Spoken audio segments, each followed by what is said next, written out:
Lindsay here, the Frugal Crafter. I've been asked a lot how I store my markers and colored pencils, so today I'm going to show you how.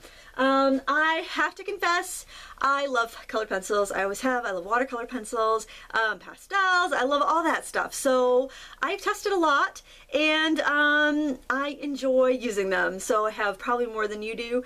Maybe not, but hopefully you'll have some ideas on how you can keep yours organized. Here I have all of my tinned pencils, my tinned watercolor pencils, my tinned Inktense blocks. Anything where I have like a collection of 72 or more, they are in this stack right here. I have my watercolor crayons. So the nice thing about this is I could take out the box I want to use. I could take it upstairs where it's warmer. I could take it to my bench. I could take it to my table. Wherever I want to work, I can just take that and my paper and whatever else I need and go. So I used to have some of my pencils out and in a rack on my counter, but it was very hard to move around, and I found that I wasn't using them. So I put everything back in tins. You may find that it works better for you a different way, but that's how it's working well for me. Now, my favorite color pencils, and I have to preface this with, I have the older style Prismacolors.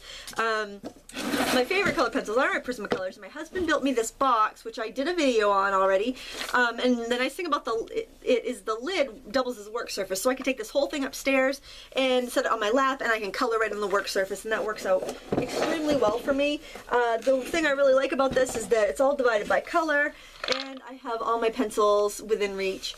When it's not traveling, it's underneath a little supply caddy, which is actually like a computer riser right here on my table. The only downside is that the cover has to be slid in, and oftentimes I have things in front of it and I can't slide the cover out unless I move all the stuff I have in front of it.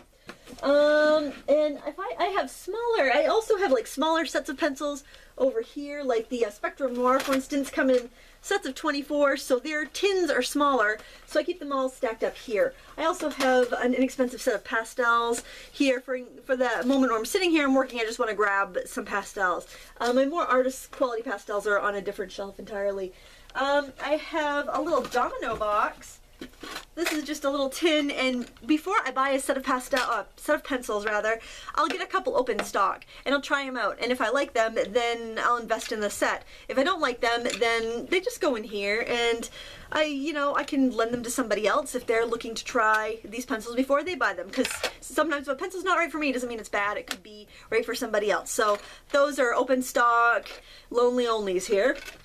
And then I have some other, sets of 12. Again, same thing. I might try a set of 12, and if I really like it, then I'll invest in the larger set. And I have a small thing of art sticks there.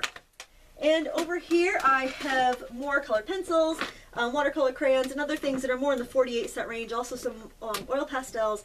And I'm going to show you my markers too. Oh, these are my Rogetin pencils from Tombow. They look like books, and they're cute in the little container, so I kept them right there. Now I'm going to swing the camera around, and you can see how I keep my markers. Oops, get caught up there. I have these scrapbook racks. They were from a scrapbook store, and they were used for pens. They were just like a point of sale display, and I like it because I can keep all my colors kind of in their color family, and it makes sense when I go to color something, because I can see, well, I've got a couple greens that I can use for that will blend together.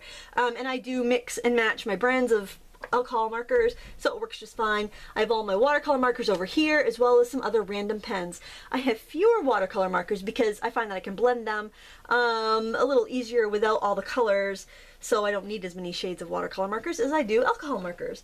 And that pretty much does it for my marker and pencil storage. If you like this video, please give me a thumbs up and subscribe and share it with your friends. And be sure to check out my crafty storage video playlist in the video description. Thank you so much for watching. Until next time, happy crafting.